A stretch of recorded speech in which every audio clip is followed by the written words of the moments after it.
चमोली में ऐतिहासिक 71वें गौचर मेले का आयोजन किया जा रहा है, जहां मुख्यमंत्री पुष्कर सिंह धामी पहुंचे। उन्होंने इस मेले का शुभारंभ किया और अब अपना संबोधन दे रहे हैं। विशेष रूप से हम ध्यान कर रहे हैं, विशेष रूप से ध्यान दे रहे हैं। और प्रदेश में जिस प्रकार से विकास हो रहा है, आपने देखा होगा हमारे प्रधानमंत्री मोदी जी के बनने के बाद यहाँ पर जो 4 धाम सड़क परियोजना बनी, उसके कारण से पहले का समय कैसा था, अब लोग ऋषिकेश से चलते थे और बद्रीनाथ पहुंचने में पूरा दिन लग जाता था। 14 घंटे 15 घंटे लग जाते थे और एक दिन में यात्रा भी नहीं हो पाती थी। अब तो ऋषिकेश से चलते हैं बद्रीनाथ जी कब पहुंच गए पता ही नहीं लगता है।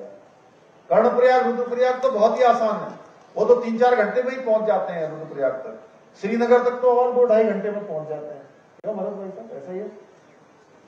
तो इस प्रकार का काम और ऋषिकेश कर्णप्रयाग रेल लाइन का काम, 125 किलोमीटर की जो ऋषिकेश कर्णप्रयाग रेल लाइन है, वो तेजी से काम हो रहा है।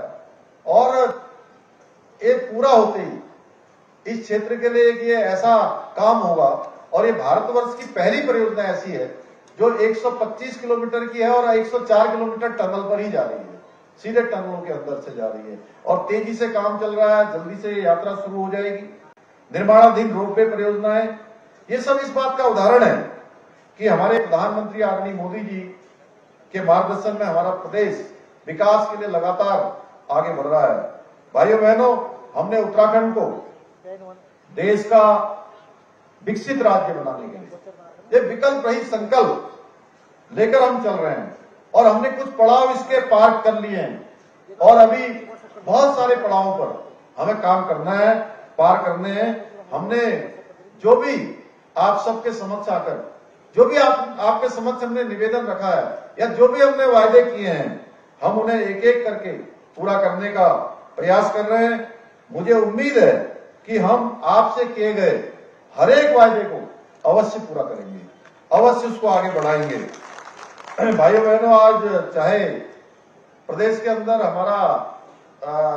देश के अंदर हमारा प्रदेश पहला है जहां हम राज्य के अंदर हमारी माताओं बहनों को, गरीब परिवारों को 1 साल में 3 गैस के सिलेंडर बिना किसी पैसे के देते हैं, यानी कि मुफ्त में हमने योजना चलाई है और 1,81,000 परिवारों को हम ये गैस के सिलेंडर उपलब्ध करा रहे हैं। इसके साथ साथ अभी हमारे माननीय प्रधानमंत्री जी ने जहां नारी शक्ति बंधन अधिनियम देश की संसद में पास हुआ है और आजाद भारत के इतिहास में ये पहला एक इतना बड़ा काम है जिसको कोई नहीं कर पाया, वो हमारे प्रधानमंत्री जी ने उसको पास करके साबित कर दिया कि हमारी प्राथमिकताओं में हमेशा से मातृशक्ति है। और हमने प्रदेश के अंदर 30% का सहतीज आरक्षण हमारी माताओं को, हमारी बहनों को, हमारी मातृशक्ति को मिले, उनको आगे बढ़ने का अवसर मिले। हमने भी विधानसभा में इसका विधेयक बना दिया।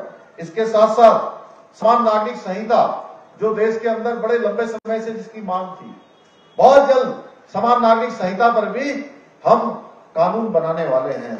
हमको जैसे ही जो है ड्राफ्ट मिल जाएगा, हमारी कमेटी जो ड्राफ्ट बनाने वाली है वो विद्वान लोगों से राय मशुरा कर चुकी है, जल्दी हम उस पर भी काम करने वाले हैं। जबरन प्रदेश के अंदर धर्मांतरण रोकना हो, उस पर हमने देश का सबसे कठोर कानून बना दिया। देश के अंदर सबसे कठोर कानून है, 10 साल की सजा तक का प्रावधान है। नई शिक्षा नीति लागू करना हो, हमने नई शिक्षा नीति लागू कर दी है। नई खेल नीति हमारे खिलाड़ियों के अनुरूप हमने बनाकर यह भी लागू कर दी है। और सख्त नकल विरोधी कानून, जिसके बारे में मैं आपको जरूर कहना चाहता हूं, लंबे समय से ये नकल का जो काम है चल रहा था 10 साल 15 साल से लगातार, और ऐसे मेहनत करने वाले हमारे भाई बहन वो हमेशा पीछे रह जाते थे और जो नकल करने वाले थे वो पास हो जाते थे, उत्तीर्ण हो जाते थे, नौकरियों में चले जाते थे, फिर जांचें शुरू होती, कहीं कुछ होता कहीं कुछ होता, लेकिन हक मारा जा रहा था उस गरीब माता पिता के बेटे का, बेटी का, जो अपने बेटे को, अपनी बेटियों को कोई छोटी सी सब्जी की दुकान करता है, कोई चाय की दुकान करता है, कोई घर का बेचता है, दूध बेचता है, अपने जेवर गिरवी रखता था, तब जाके अपने बच्चों को पढ़ने लिखने के लिए भेजता था। भाइयों बहनों, उसके साथ लगातार धोखा होता था, लगातार उनके साथ छल हो रहा था, डकैती पड़ रही थी, लूट हो रही थी, उनकी मेहनत लूटी जा रही थी, उनके साथ अन्याय हो रहा था।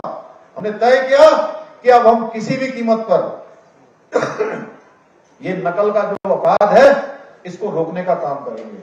और हमने भाइयों बहनों, हम नकल का अध्यादेश लेकर आए और इस अध्यादेश को लाने के बाद मुझे बताते हुए खुशी हो रही है कि नकल का अध्यादेश जब से हम लेकर आए, बहुत सारे हमारे बेटे बेटियां, हमारे भाई बहन जो एक परीक्षा में पास हो रहे हैं, एक नौकरी उनको मिल रही है, दूसरी मिल रही है, फिर तीसरी भी मिल रही है और उन्हीं को चौथी भी मिल जा रही है और उनको पांचवी भी नौकरी मिल जा रही है। भाइयों बहनों, उनके माता पिता आ रहे हैं, कह रहे हैं कि हम सरकार का धन्यवाद देने के लिए आए हैं, हम आपका धन्यवाद देने के लिए आए हैं।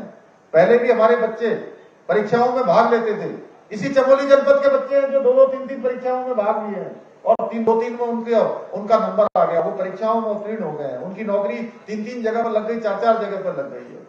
भाइयों बहनों, संतोष होता है कि आप सबकी ताकत के कारण से शुरुआती दिनों में हमें बड़ी परेशानी हुई कि हम जब इस नकल के अपराध को रोकने का जब हम प्रयास कर रहे थे, बहुत बड़े बड़े नकल भी आगे आ गए, बड़ी बड़ी पहुंच अपनी बताने लगे। हमने कहा हम किसी भी कीमत पर अपने बेटे बेटियों के, अपने भाई बहनों के भविष्य के साथ खिलवाड़ नहीं होने देंगे, हर कीमत पर हम इस पर कार्रवाई करेंगे और हमने कार्रवाई करी।